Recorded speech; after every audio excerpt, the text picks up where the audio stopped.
Welcome to the Gentleman's Talk, where the podcast talks about a man's battle with mental health, his personal experiences, and his journey to be a better soul. Hosted by James Dean Littlejohn.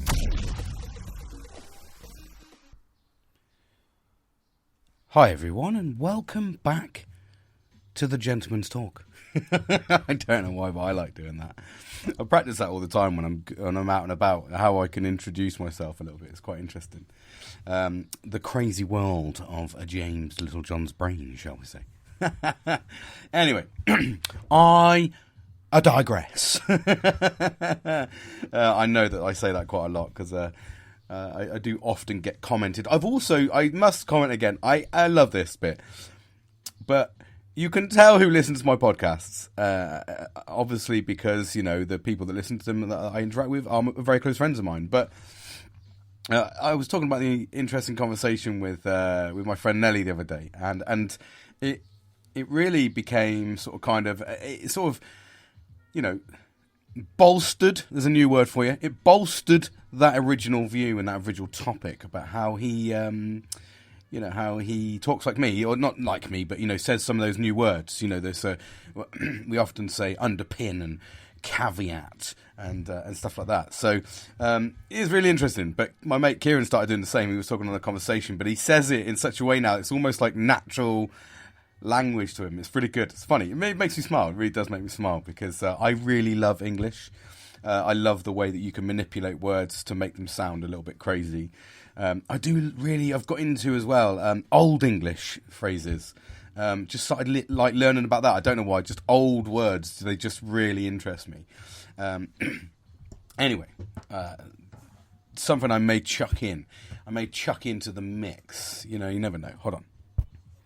Sorry, I was going to move on, but I couldn't. I couldn't move on. I had to find the site that I've been looking at recently, just because, like I said, English really intrigues me, and I have to share this. So I jumped onto Business Insider, little sideline. I've sort of kind of looking at small investments in shares and things like that at the moment on this app called Plum.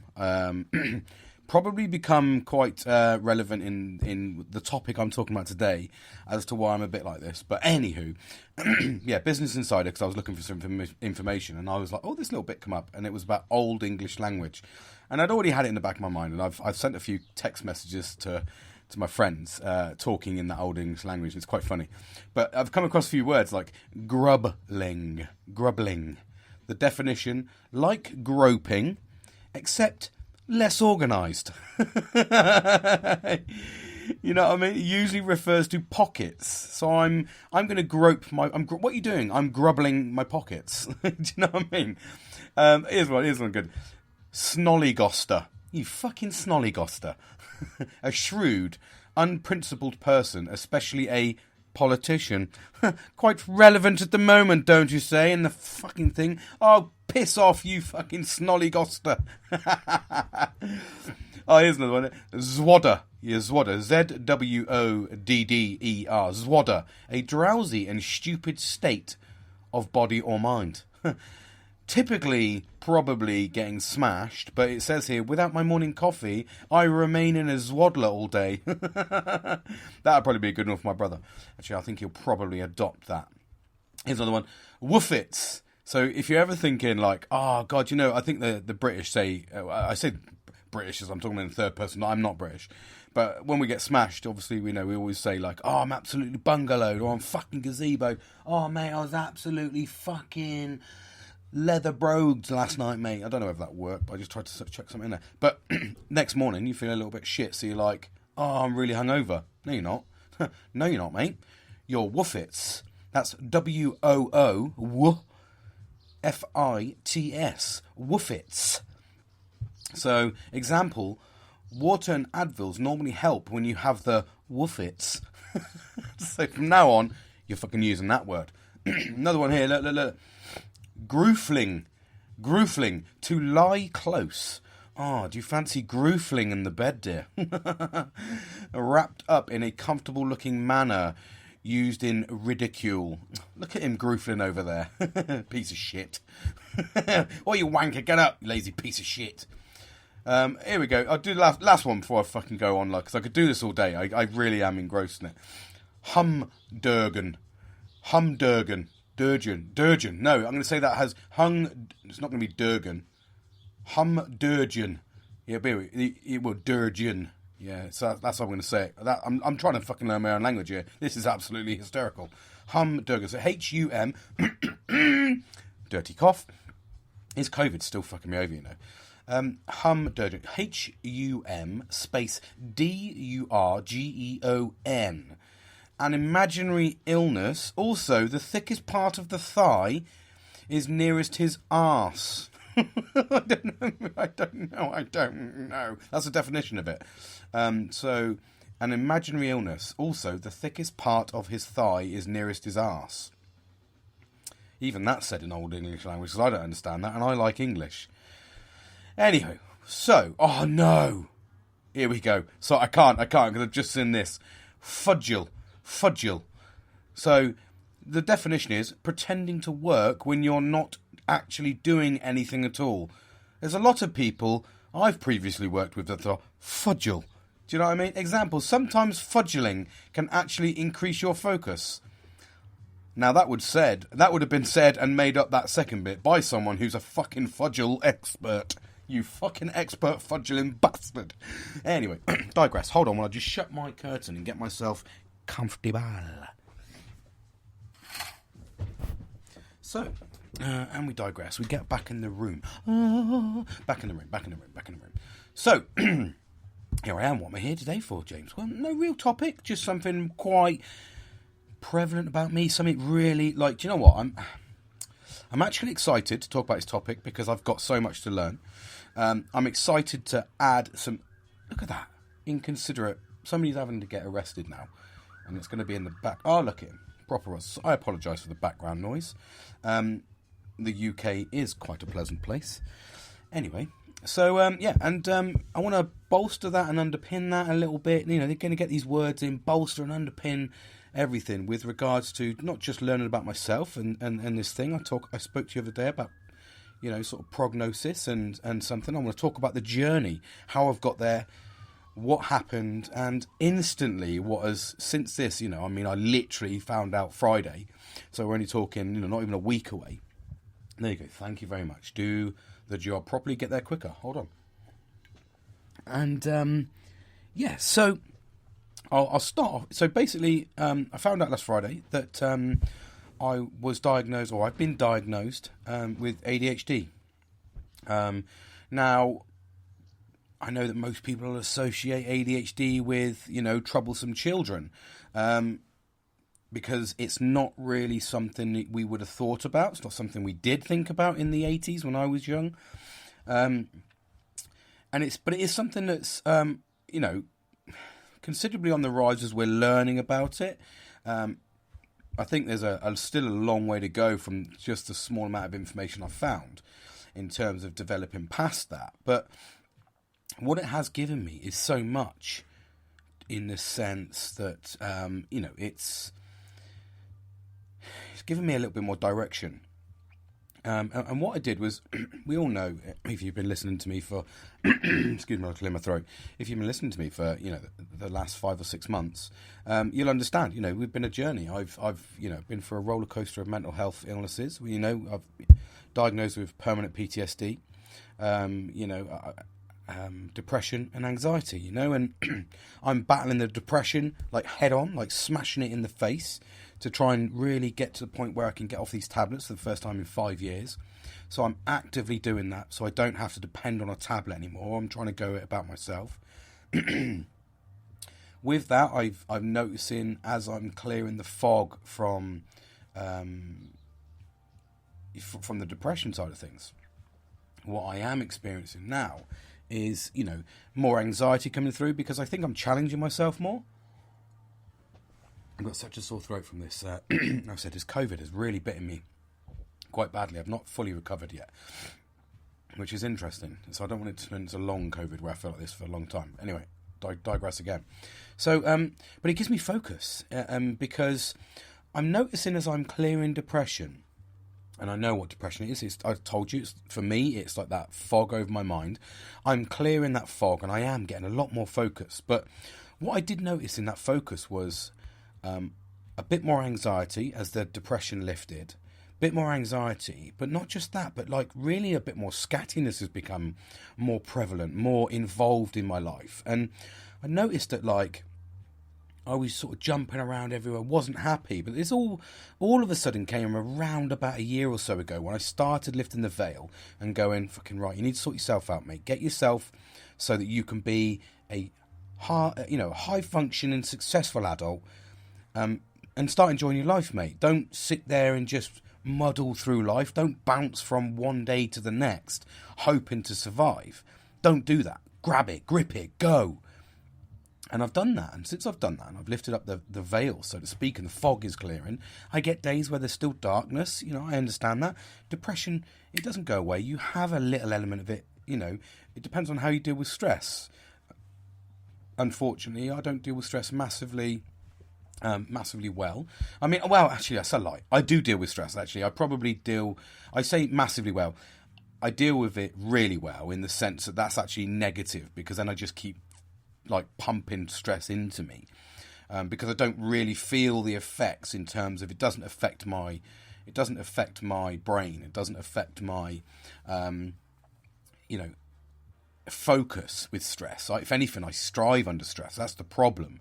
But what it does do is, because I'm focusing even harder, I actually lose the ability for emotions, so I react a lot harder. My body hurts a lot more. I get really bad headaches and migraines. A bit where I'm sitting at the moment now, but I can't pinpoint why I've got stress.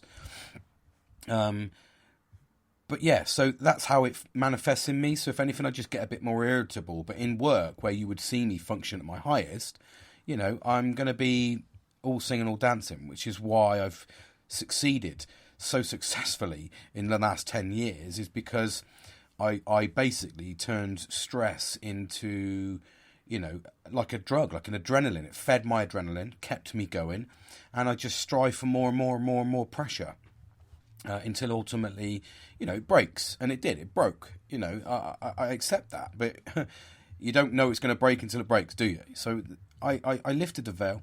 I got stuck in and went, this is my year. This is it. This is, I told you at the start of this in January, this was a change. This was me making a step out of my job that I wasn't enjoying, away from the life I wasn't enjoying, get to where I wanted to be with all the hard work I'd put in, build relationships, build friendships, and just focus on being me, removing the negativity, removing the stress, and just start enjoying life. This journey is incredible. Excuse me, it's annoying me now as I talk. Let me just relax my talk and I should be okay.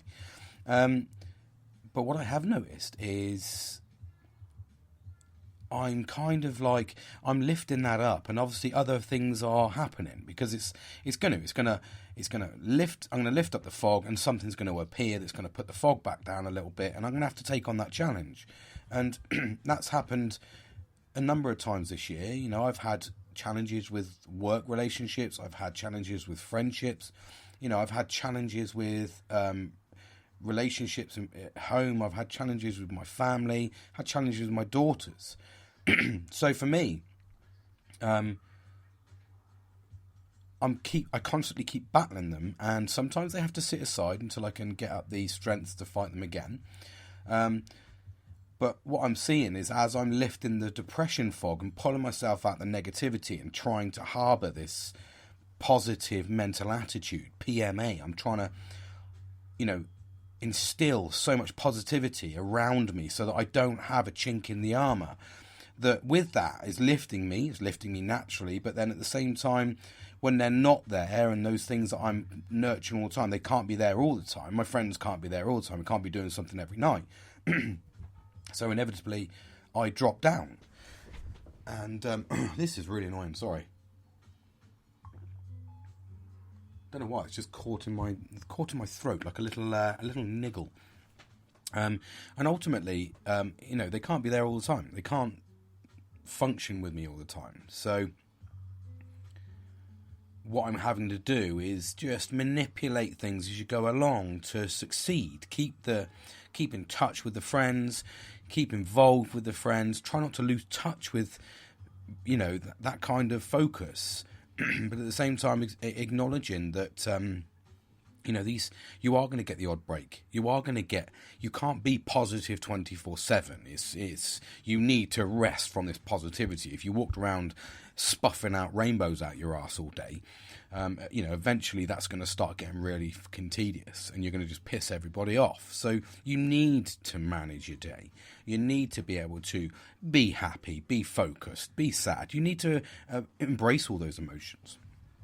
But they're normally triggered by something, so you just have to manage these things. And like I said, as I lift up the fog, things are arriving. But anyway, what I did notice was those little signs that were sat there. And this is more so the last year, where I was still kind of struggling. I'm still making like a little bit rash decisions, and like I'm focusing, but I'm constantly like looking forward. And I was like, there's got to be something there. And anyway, so I went and paid for this independent test, and it was just I think it cost me $29.99. Probably some people saying, "Oh yeah, you were mugged off," rah rah rah. Yeah, I probably would have done if I'd have done that test, paid $29.99, listened to it, but not done anything about it. Yeah, that would have been a waste of money. However, I knew, I was like, right, I can understand I've got permanent PTSD, but PTSD for me is it's predominantly triggered around factors to do with cars. It is, or going somewhere, or having to be somewhere, or having to drive somewhere with the pressure. And sometimes that does manifest over into my ability to react negatively, because I'm used to reacting negatively with the driving aspect, because that's where the crux of it is, in terms of how my symptoms came about were for 3 car crashes and all the other things, and the 3 or 4 years undiagnosed where I developed negative coping mechanisms, because really they weren't positive. So I did things like, say, quick reactions, snap reactions, violence, kicking off, and all the arguments, and tenacious and just disposable everything. That was just the toxic things that I'd nurtured. But anyway, I accepted those, and I've accepted those over 10 years, and I've learnt to live with them, and I've learnt to, through cognitive behaviour therapy and fantastic work I learnt through that, I managed to switch my negatives into positives. So I know I get into a car, I have to feel safe and comfortable in the car. I have to adjust the car perfectly with the right music, the right lighting, everything in the car has to be perfect. So I do sit in. I know when my car is a millimetre out in terms of the seat. I know someone's been here and they've not put it back right. Because I like to get into, I've got a big Audi A6, very comfortable, just like driving a nice 2-litre tank. And I feel safe in it. I know for a fact Audi's got a good reputation, maybe not with engines or emissions, VW and Audi trying to screw us over for years. But hey-ho, that's a business thing. In terms of safety, though, PK rating. So I aspired to get an Audi. It's not a flash new one. It's an Audi A6. It's 20. What was it? 2010. So yeah, it's like 12 years old, isn't it? So one guy owner, private sale. Really, really got him. An absolute bargain. Loved the car. And I get into it, leather seats, and it's like an armchair. It's set up perfectly for me. It's automatic, so I'm cruising. It's got the speed with the downshift. So I'm excited for it.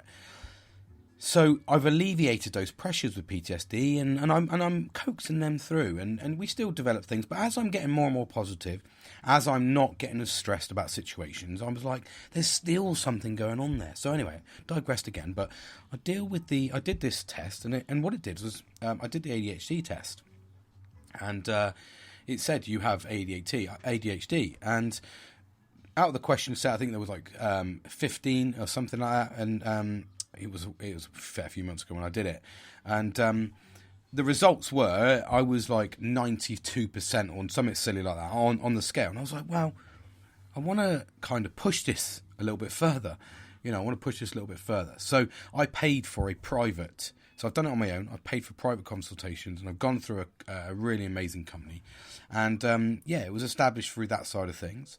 And then as a third representative, I've gone through the NHS route just to get the clear direction from that side of things as well. So I was like, that's fantastic. So I've got 3 separate people telling me, 3 of which, the private one went to an independent board because that's what they had to do to sit the results. And the board was sat with 4 people. So that was actually 4 independent psychiatrists reviewing it. My doctor in the NHS, okay, that's a little bit slower, but results were the same. I sat and had an interview with 2 ladies, and that then, once they made their sort of prediction, it then went to a senior psychiatrist who then looked at the results or through the 2-hour interview I had, and then had a 1-hour interview with me as well, so it's 3 hours, and then said what his prognosis was, and he was like, okay. And ultimately, what does that mean? I'm only just getting stuck into this, so I don't really exactly know what it means. You get leaflets and all the other stuff with it. Like I say, I'm just kind of like dealing with the side of things in terms of learning from it, learning about myself again, how I can nurture it to make myself better, perform better, and ultimately manage it.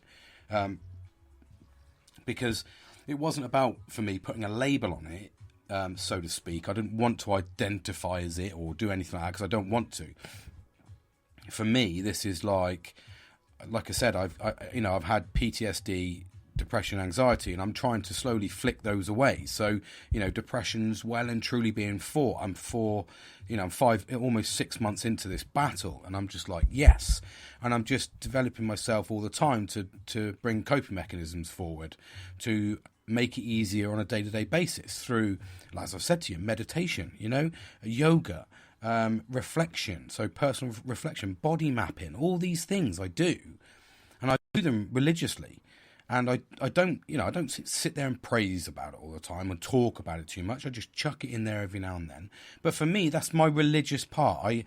I have a structure, even to the point where my bloody daughter this morning, she had an exam, and there was some, I won't bore you, but there was some roadworks. So she had to go early because the roadworks were starting at 8. Her exam was at 7:30.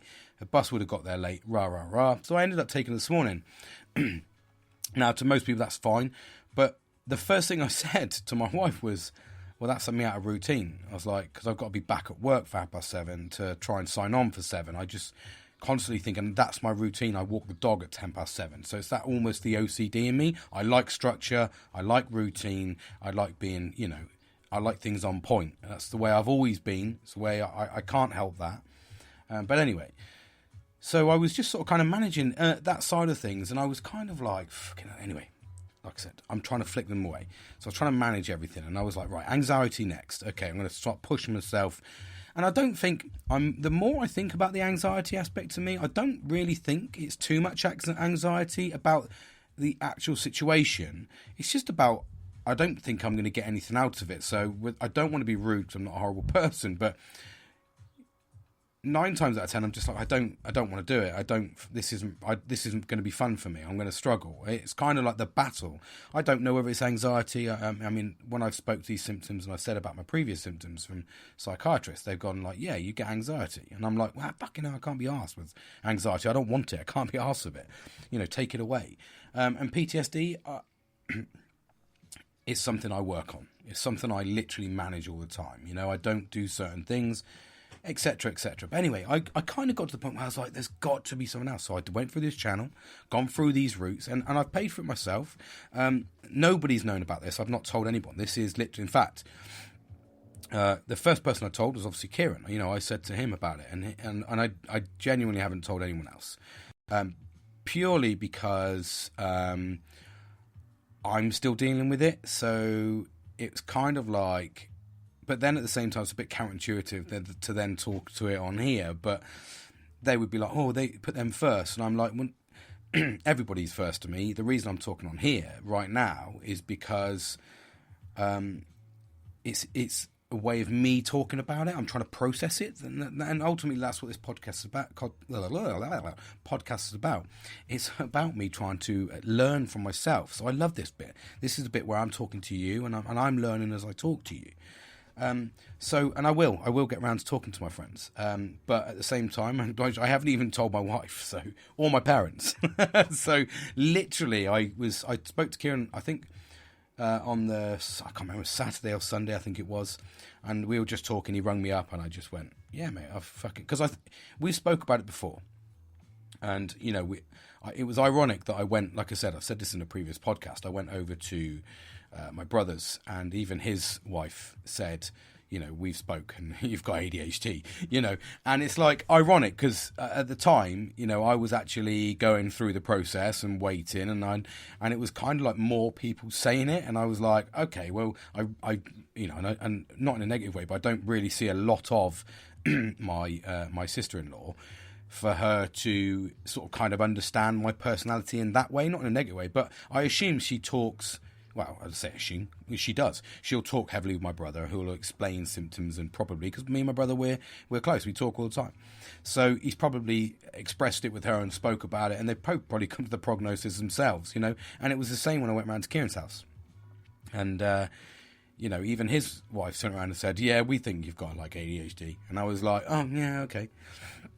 So it played on my mind, and at the time that these have said, this has only been really sort of kind of relevant the last 3 or 4 months where people have actually spoke about it, and I didn't know. So I've pursued it, and I was pursuing it while they were talking to me, because I was like, it's got to be something wrong with me. And I don't mean wrong with me, because it's not wrong with me, but I wanted to understand why I'm fighting other elements, and, you know, it's not kind of, you know, I wasn't beating it as quickly or as successfully as I wanted. And I was like, there's got to be something wrong. So anyway, and that's where I've come to the conclusion. So I got that conclusion on Friday. I haven't really done a lot with it, but that's purely because at the moment I'm sort of kind of reading through all the data and all the sites and stuff like that. And I'm like, fuck, I can't be asked to read. And then lo and behold, obviously because I've told my best mate this, I was like, dude, he's come straight back to me and literally said, you need to listen to this Audible. He's looked at it and he's got it on at the moment, and he's like, it's literally you. I'll stick it in the the description for the podcast. It's on Audible. It's absolutely, like, I've just read the description of it, and from what we spoke on the phone for about half an hour earlier, and from what we said and what he was saying, you know, it's helping him. So, but I was humbled because, number one, he's taken the proactive approach to learn about me, learn about the illness, to see how he can help me, which is fucking incredible because, you know, it is a recognised illness. You know, it's understandable. It's going to be hard. And I suppose from the outside in, you know, and as I talk through these battles with all my mental health and as I talk through things, we'll learn more.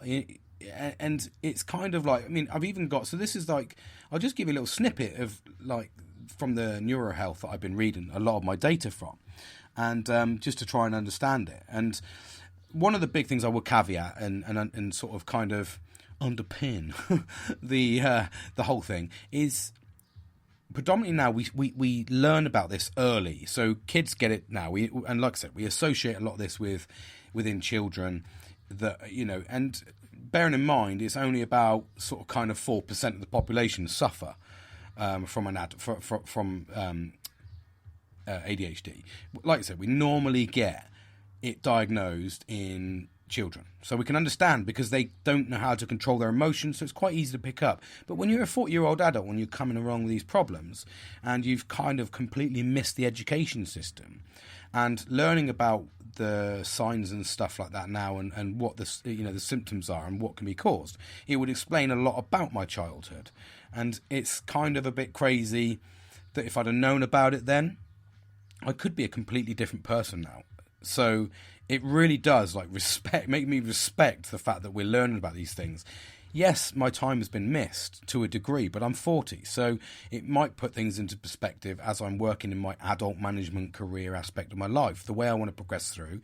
Like I said, I'm a very caring person, And, you know, I always want to see people succeed. So it's kind of like I'm working in that situation. So to make sure I don't do anything that's going to unhinge that process, I've got to kind of manage it. So here it is. It says here, like, what is ADHD?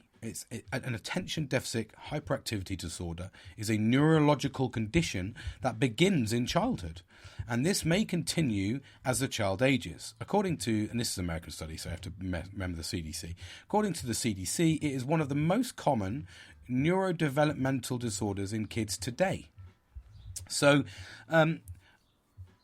obviously, I've missed that. I've missed all the being sort of kind of, you know, picked up by a child and kind of looked at. So I went straight to, like, the adult section, because there's an adult section. So since adults are more difficult to diagnose with ADHD, look for the neuropsychologists, they're the ones.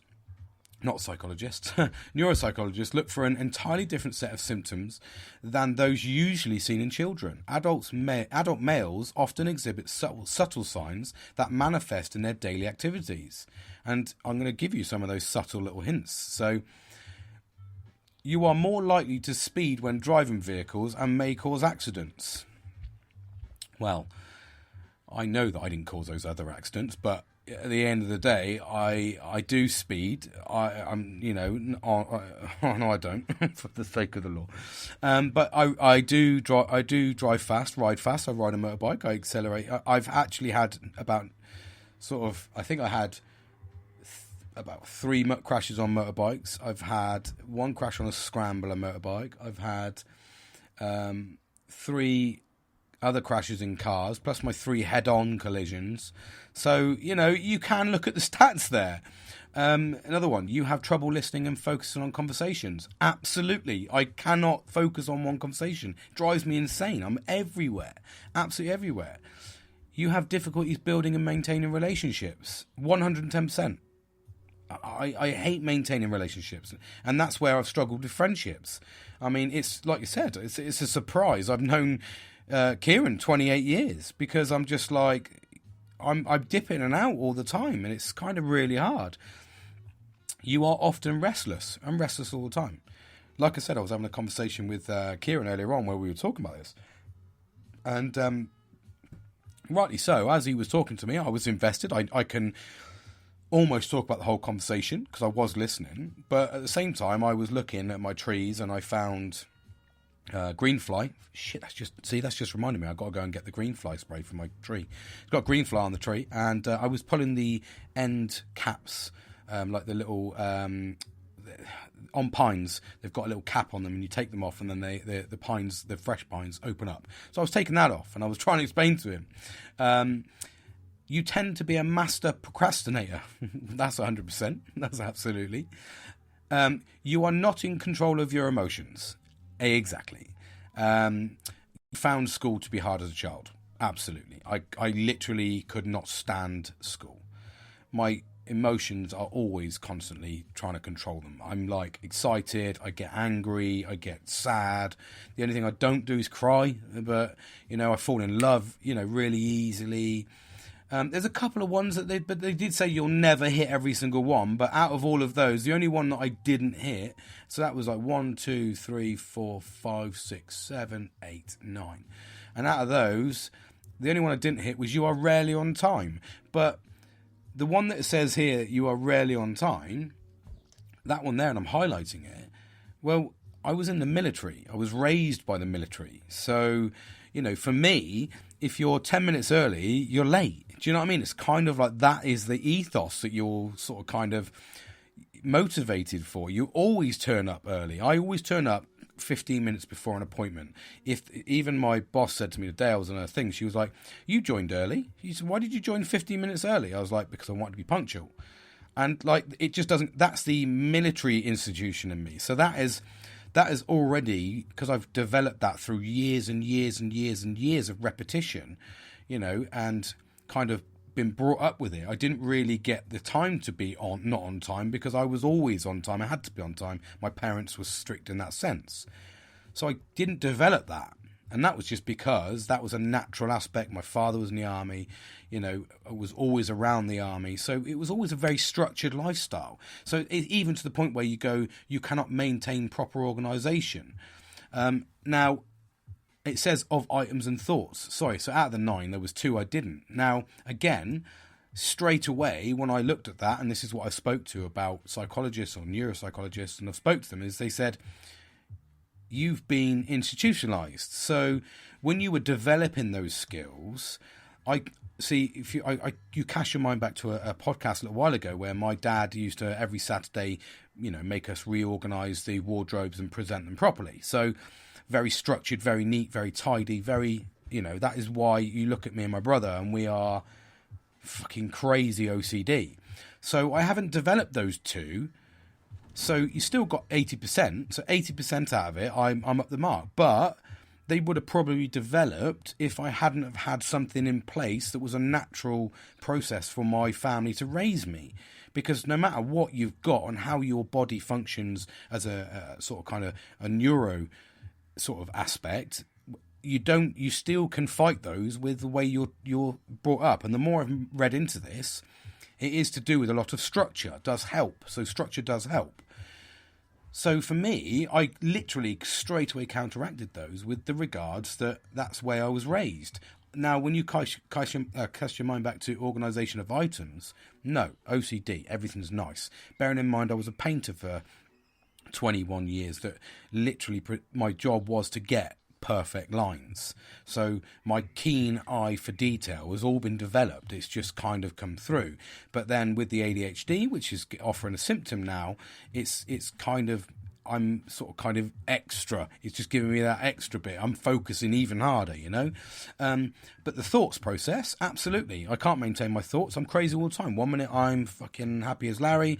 Next minute I'm worried about what I've done or what I've said. It goes crazy. 1 minute I'm sat there going, oh, yeah, I'll take a phone call. I've got green fly. And then I'm like completely gone. And I'm gone, shit.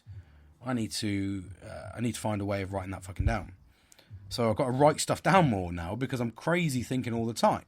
But items are always organised because I've been brought up like that and rarely on time.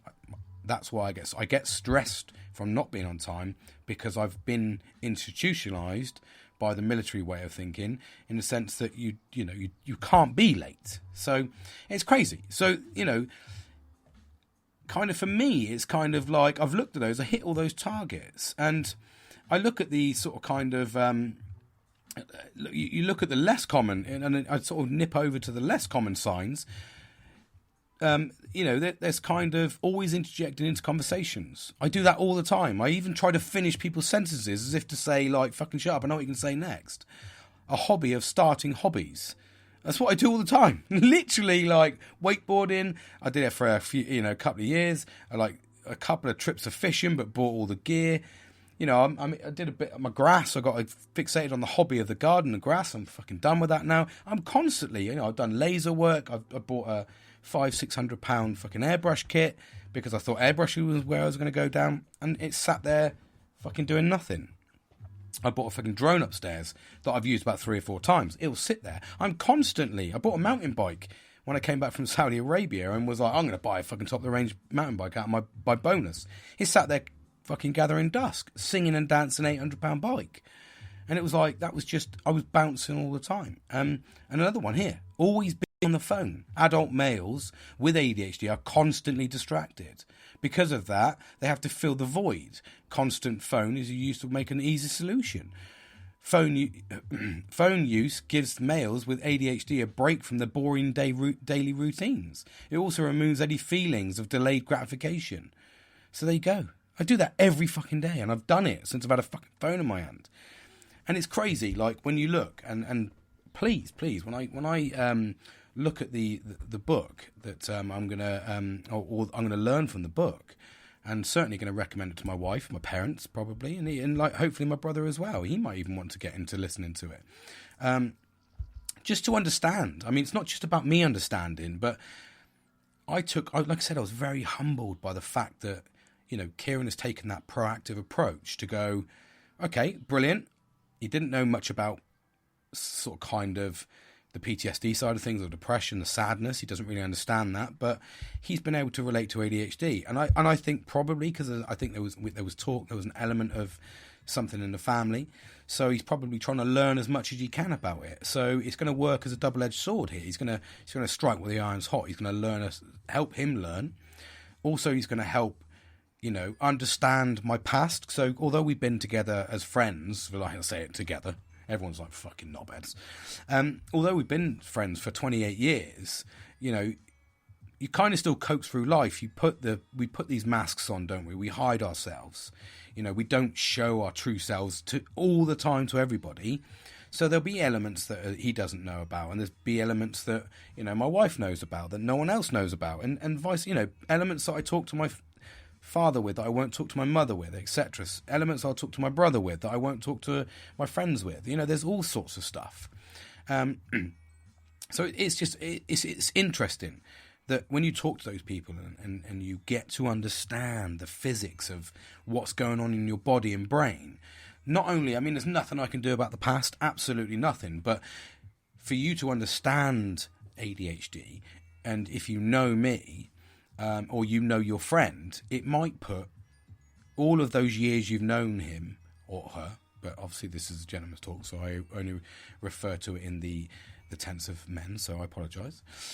But if there could be a woman listening that's maybe thinking the same for her partner, I don't know. There could be something, but ultimately what you're going to try and understand from this is you might be able to put those years of friendship, relationship, whatever it is, into context, and one of the things that resonated with me when I was talking to Kieran was he was like, I just reflect back to all those years and what you've done and the paths you've taken, and it puts it into perspective for me, and it's like he said, if I'd have known, I would have helped you even more. I would have stopped you doing the things that you were going to do because I would have been a sound advice. And that is so fucking important. I have to swear with that one. So fucking important, because as I'm learning even myself and reading down, you are a time bomb.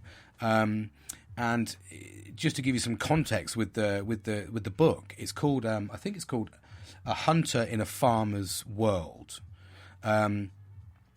I think it's called something along that lines. And basically what the cusp of it is people with ADHD, in more as you grow older, it's the hunter's gene that is kind of lost, because as Kieran has rightly articulated to me perfectly, if you're a hunter, you've got that acute extra sense, and we need these hunters in the world. And that's one of the biggest things I took is hunters are the ones that drive, and that's why I love being a leader. Because I've got that hunter gene. And like Kieran said, we were on our 40th holiday last year, and we were walking down the path, and I went, shit, now, do you see that spider? He was like, what? And it, literally at the corner of your eye, you could see this fucking spider. It literally was out of nowhere. And it was like, I think it was like black, but with like a weird dot on it, like a reddish dot or something. And I was like, fucking, whatever colour it is, mate. It's obviously fucking crazy. It's in Spain. It's been fucking drinking the local fucking San Miguel, and he's fucking angry, so leave him. But he was more astounded that I'd seen that. And that's it. That's the thing with me, is I'm constantly on the go. I can't settle. I'm constantly looking at every single detail around me, and I still take on stuff. And for me, like I said, going back to the book, it's farmers aren't like that, and we've all become as a race. Almost farmers, because we don't want to rush things. We don't need to go out and be hunters anymore, because we get food, prepared in a field, packaged, put on our plates, and we eat it. That's, there's hardly anything in between, unless you want to make something a bit different and cook dinner yourself. But Christ, we almost package absolutely everything up. Christ, I remember the days when I was younger, and you used to just get rusty carrots that literally, and I don't mean rusty like you've been putting it somewhere, you pipe down, son, you fruity bastard. Anyway, digressed. So, yeah, it's, I've lost my track now because I'm thinking about carrots going rusty. Shit, get out of my brain. But we used to have like a basket of rusty carrots, with loads of mud on them, because they were literally with the stalks on top, where they were just yanked out the fucking ground, sifted or whatever, stuck in a barrel, pick them out, take them home, top them and cut them, wash them and everything. You did all of it, and the waste then went into your, bio bin at the end of the your compost tip at the end of the garden. So now we get them, cut, stripped, washed, boiled, ready to eat. You know what I mean? They're literally like frozen, just microwave for 30 seconds and you're fucking chewing down on a broccoli tree. Do you know what I mean? It's crazy. So there's no aspect of needing that hunter gene. But again, there's people out there that still have that gene because we still need it. And that's what it's about. This book is about that. It's explaining. And do you know what the best bit about the book, and I've seen that in the synopsis for it, was the fact that they don't look at ADHD as a mental health problem. They actually put the positive spin on it, in the sense that they manage it the right way. They actually look at the positives of having ADHD, as in, like, we need these people in the world. Those drivers, they are the ADHD. If you look at any of the really successful people, and I'm not saying I'm going to be successful by any stretch of the imagination, but if you look at the successful people, like your Elon Musks and all that, they'll all have an element of ADHD, because it's the drive in them, it's the hunter in them. They go in for it. Businessmen, they're naturally like that. So, and like I say, 4% of the world it has ADHD. So it's a very small minority. And there's obviously, I've looked into this. I've looked into the side of the medication, and they've said that you can get stimulants such as, what's that? Methylphenidate or amphetamines. They use amphetamines, to try and balance the brain environment and level the mood, because it is fucking nuts. It also allows neurotransmitters to fire appropriately, because that's the problem with ADHD. Or you can use non-stimulants like atoxamocin or Bripapin. I don't even know that, and I'm fucking English. These medications are antidepressants, and they can be helpful if you have an adverse reaction to stimulants. So it's crazy how, when you reflect back to me, so I often, I've been on an antidepressant, and one of the things they did say to me was, that's probably why for the last 5 years you've been bettering yourself slowly doing it, because you've been suppressed by the antidepressant. And I was like, oh, okay. So they were like, it's probably a good balance for you. And, I do have a mixture of kind of like the non-stimulant side of things I don't like to kind of naturally relax me. And it's kind of like, for me, that is personally the only way to sort of stop firing and go to sleep and just relax. It's just absolutely fucking crazy. And that's why I get the other element where, when you're out and I go out, say, socialise, and I do eventually get out to socialise, I almost look at for the stimulant. Then I'm looking for the music, and I'm looking for the shots, and I'm looking for the party, because like my mate says, every time we go out for a pint, he's like, I get to about quarter of the way down, and he's like, you want to fucking go out now, don't you? I'm like, mate, I'm already, in my head, I've already had a porn star martini, mate. I am fucking balls deep. I'm in like Jim. Do you know what I mean? And that's what I'm like, because I get the excitement, and I just go far and away, and then I'm like bouncing off conversations. There we go. And breathe, James, and breathe. So it's crazy. I'm excited because I'm learning about myself. So here I am at almost 41, and I'm still learning about myself. It's amazing. And like I said, by my friend understanding that, he can put my past in context, and then even, support me going forward. And that's what it's about, isn't it? It's about understanding what that brings, what elements to sort of kind of, how can you assist as a friend, and understand as a friend. Then if you're a true friend, you'll understand it and you'll support them. And then you might see something happening and you're going, oh, fucking hell, you need to fucking chill out, mate. Or, no, let's take him out of this. Do you know what I mean? And there's so much. If you were really close to me, or even close to me remotely, and you know about my past, you'd probably be able to actually acknowledge it all and understand why I'm like I am. Like I said, it's It's not a negative. I'm actually, even as my friend said, it's a positive. We need these people in life, and that's what I'm going to learn, and that's the ethos I'm going to take forward. I'm not going to look at it as that's what it is. I'm just going to take that forward. So that was my exciting news, really, and I want to talk to you a bit more. It's kind of like just something I'm going to learn, and as I learn, I'm going to develop it even more. And I'm just really thankful that I'm able to tell you. I'm literally thankful that I hope my friends are going to, got Kieran and hopefully others will want to jump on board and learn, and we can just become a better, stronger network. And then I can sort of kind of hopefully develop that into my work role to hopefully slow me down a bit. It was kind of actually, I must underpin that, actually, 'cause that's hilarious. While I talk about work. So I said a few podcasts ago that I told my boss that how I deal with work, because I don't want to forget things. I don't know if you remember. And I said to him, I'd just like you to acknowledge an email. If I send you an email, can you please acknowledge it?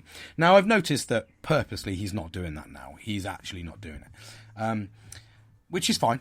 It's just fine, because now I just ignore his emails. So all he's done is really like alienate himself, not alienate me and whatsoever, because I'm confident in my job. I know what I'm doing, so I can crack on. So if anything, he's going to come to me before I go to him. I can guarantee that, because I'll find a way around to do that. So, but he's actively not answering my emails today. And anyway, he came on in his little shitty...